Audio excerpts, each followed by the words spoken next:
Why is one of Futurama's original and most brilliant writers hiding behind a fake name? Nona di Spargement, writer of the Hulu reboot episodes Otherwise and How the West Was 1010001, isn't real. This is a fake name. It's fake, you guys. I don't hear any gasping. We all figured that out. Oh. You might already know who this actually is. This writer's identity was revealed before the first Hulu episodes began to release. That being the case, you might be wondering why this matters enough to devote an entire video to it. I cover dozens of behind-the-scenes facts in every single overthinking video, so what's so special about this one? A number of things, actually. A convergence of weird factors raised my level of interest from mildly curious to hold the iPhone, this is beyond strange, my smizmars. For one thing, this isn't just anybody. This is one of the most important people to ever work on Futurama. The only person besides Matt Groening and David X. Cohen to be credited as an executive producer. For anyone in that position to remove their name from an episode they've written would be, at very least, unusual. And when it does happen, it almost always means that the writer is unhappy with how the final product turned out. I'll explain that further later on in the video. But it's not just one episode in this case, it's 2 episodes in a row, across 2 seasons. And when you consider that this individual is very aware of the depths to which his show's fans will dig to find obscure jokes and hidden messages, it becomes obvious that he is not trying to hide anything here. Whatever it is he's doing, he wanted us to notice. Unfortunately, we might not get any direct confirmation about what went on for a long time, if ever, thanks to something called a non-disparagement clause, part of a contract that prevents one party from making negative statements about the other or the project they're working on. That looks kind of familiar, doesn't it?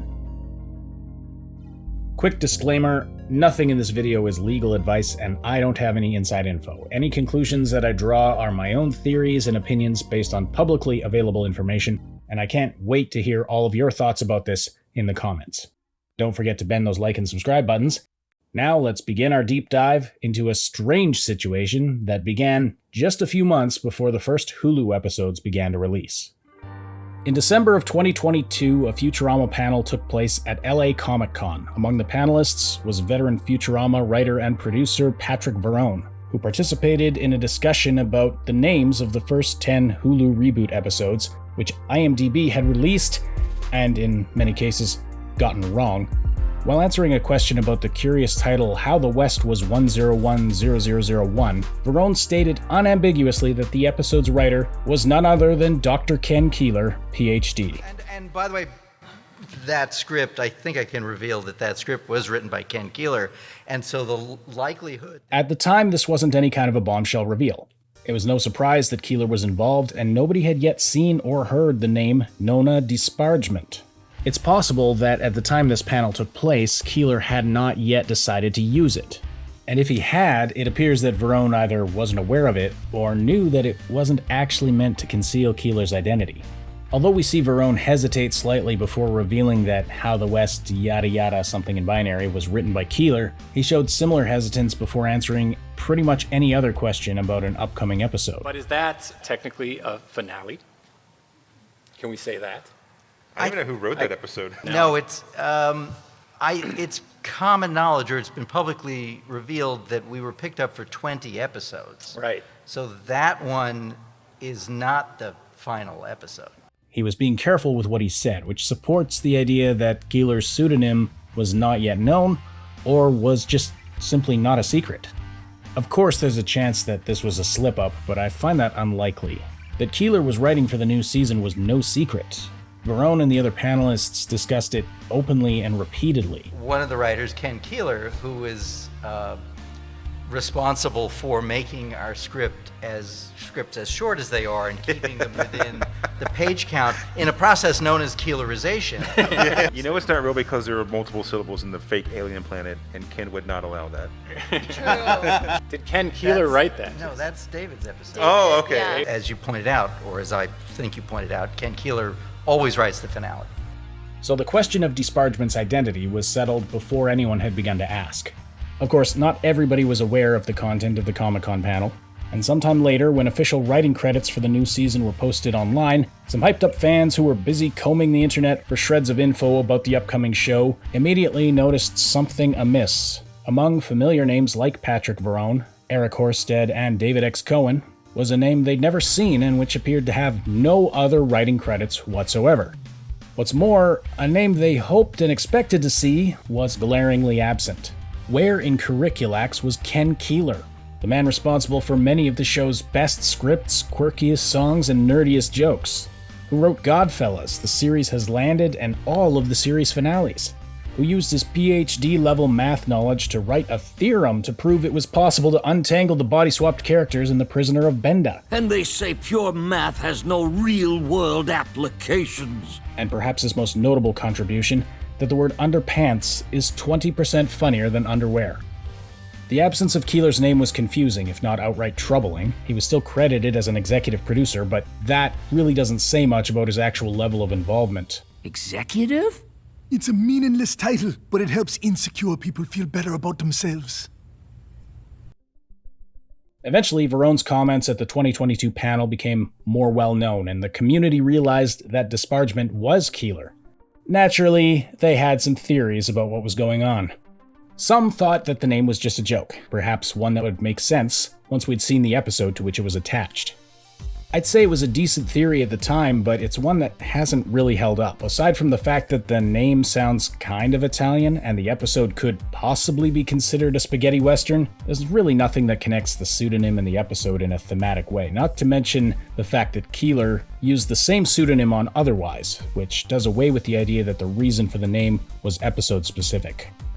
Another idea is that Keeler was involved with crypto in some way, shape, or form, and that his name on this episode would conflict with an agreement elsewhere. Now, I have no idea how plausible that is. I've certainly not seen any evidence that he's involved with cryptocurrency in any way.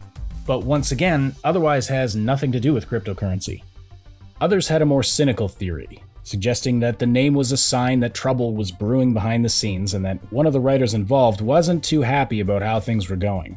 After all, Nona di Spargement is a pretty blatant reference to the term non-disparagement. It's one of those things that once you've seen it, you can't unsee it, to the point where people often misspell the name as Nona di Spargement instead of Nona di Spargement. And believe me, I was very careful to make sure I got the spelling correct, especially for this next part, because the name is actually an anagram.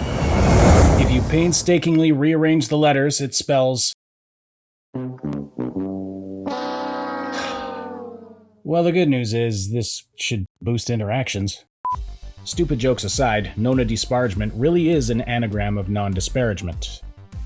Now, it's barely an anagram, admittedly, but calling it an anagram is technically correct. The best kind of correct.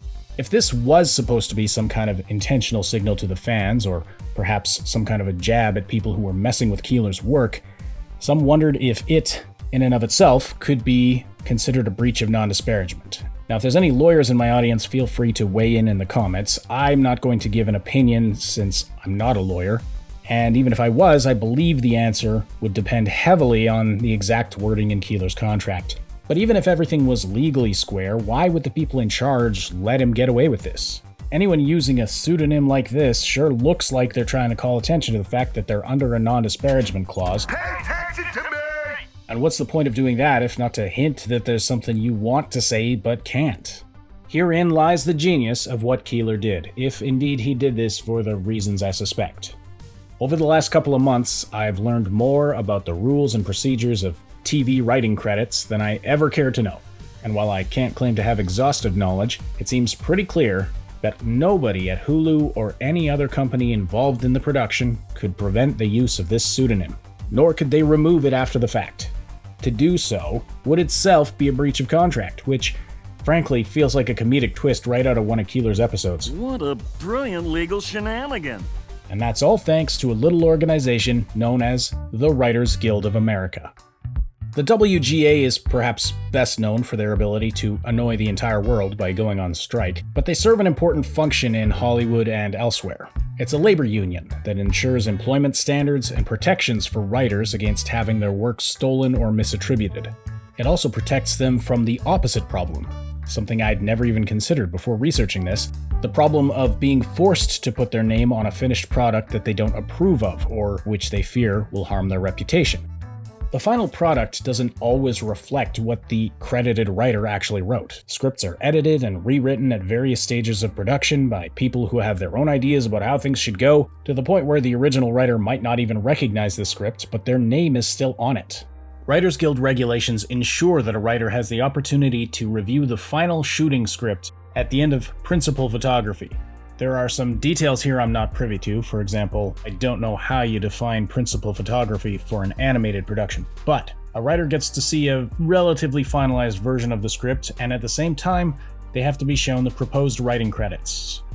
Within a reasonable time frame, if they so choose, the writer can protest the inclusion of their name in the credits. They have two options: withdraw from credit entirely, in which case they forfeit certain rights, or have their name replaced with a pseudonym, which distances them from the work while still allowing them to profit from it. After all, they did do the work, even if it's been put through the meat grinder and turned into a cinematic bratwurst.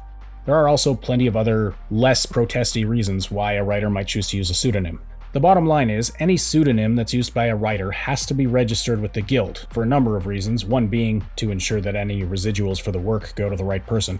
There are some rules and restrictions, but in general, it appears that a writer is allowed to use any reasonable pseudonym they so choose. While I was researching this, that word reasonable caught my eye. What does that actually mean? As far as I've been able to determine, it means it actually has to kind of be a name.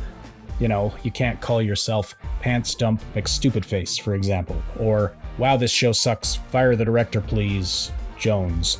Knowing that, I'm sure some of you are curious about those wacky credit names on The Simpsons Halloween episodes or Deadpool. And I don't entirely know how it works, but the writing credits listed in the WGA database have the writers' real names, not the goofy pseudonyms. Nona di Spargement, on the other hand, is the name credited in the WGA database, as well as in the written by card on the show itself, which means it must be a registered pseudonym, which means the Guild approved it, which means they found it reasonable. It surprised me when I came to this realization, but this could actually be a real name. Nona is a given name of Latin origin, and gosh, I've had teachers with much stranger names than Mr. Dispargement.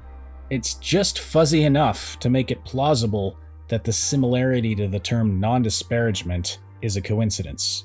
And even if nobody bought it, and I sure wouldn't have, it would certainly be difficult to prove otherwise. After all, the Writers Guild thinks it's a perfectly fine name, so what's the problem, boss?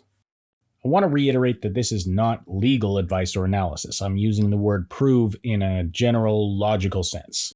But let's recap. Prominent producer and award-winning writer pulls his name from episodes on which he is the sole credited writer for a show that he helped create. It's an act that is sure to be noticed by the show's biggest fans, and almost always signals a writer's displeasure with the final product.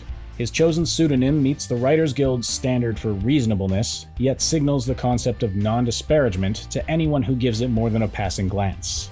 What would you conclude here? To me, it sure looks like he's trying to say something. But what? Sadly, speculation is our only option. But we do have some context against which this entire situation stands out like a diamondium scrunchie on a purple ponytail. A significant and noticeable drop in the show's quality. Now, I know some of you are getting tired of the negativity around the new seasons, and I do understand that. I didn't want to bring it up again, but it is relevant to what's going on here. As I've stated in my reviews elsewhere on the channel, there are moments of Futurama brilliance in the new seasons, but it feels like it's been stifled somehow. Smothered. For me, as a longtime fan, this was not only disappointing, but deeply confusing, considering the roster of original talent that had returned for the reboot. 2 years on from the release of the Impossible stream, I've only come up with two possibilities for why this might have happened. Either the original team lost the touch, maybe 10 years was just too long of a hiatus, or they're not actually in charge. Someone else is calling the shots, pulling the levers, reinventing the show the way they want, while slapping the names of the original creators and writers on it to give it a thin veneer of authenticity. That explains it. If that's the case, then it's not too far-fetched to think that someone on the inside, someone who values the investment the fans have made in the show over the years, the fans who are the reason that the show came back multiple times, might want to drop those fans a signal, a hint that he and hopefully others on the team are aware of the problems and are still trying to give us the best show possible in spite of the hindrances. That is my theory. What's yours? Let me know down below. By the way, it looks like the story might not be over yet. Nona di Spargement is not listed as a writer for the upcoming season 13, which will be coming out about a week after this video goes live, so maybe it's already out for you. Neither is Ken Keeler listed as writing an episode, but there's yet another name that I don't recognize and doesn't seem to have any other writing credits, Ken Walsh. Now, if this turns out to not be Ken Keeler using yet another pseudonym, I'll eat a brain slug. Why he'd go into this with yet another pseudonym, I don't know. Well, I have some theories, but that's for maybe a future video. I think I'm done with covering the Hulu reboot for a while. I'm going to go back to overthinking videos and my coverage of the Futurama game. Thank you so much to my Patreon supporters and channel members who got to see this video early. You can see their names on the screen right now. And thank you for watching all the way to this part of the video. That watch time metric is very helpful, so thanks so much.